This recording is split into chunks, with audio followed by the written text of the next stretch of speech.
Tämä hetki vuoden vaihteessa kutsuu pysähtymään. Ei tekemään listaa siitä, mitä olisi pitänyt saavuttaa, vaan katsomaan taaksepäin lempeästi.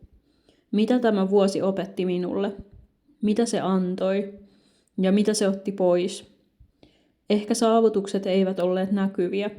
Ehkä ne eivät olleet numeroita, tuloksia tai ulkoisia virstanpylväitä. Ehkä ne olivat hetkiä, joissa jatkoin, vaikka väsytti. Hetkiä, joissa valitsin itseni. Hetkiä, joissa opin kuuntelemaan hiljaisempaa ääntä sisälläni.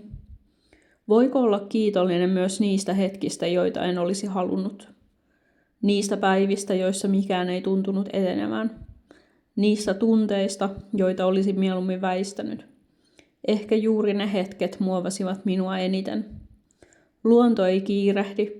Se ei pakota kasvua. Se antaa asioiden tapahtua omassa ajassaan ja silti kaikki kasvaa. Tämä vuosi, sekin teki tehtävänsä. Vaikka en vielä näe kaikkea, vaikka en ymmärrä kaikkea, voin silti olla kiitollinen.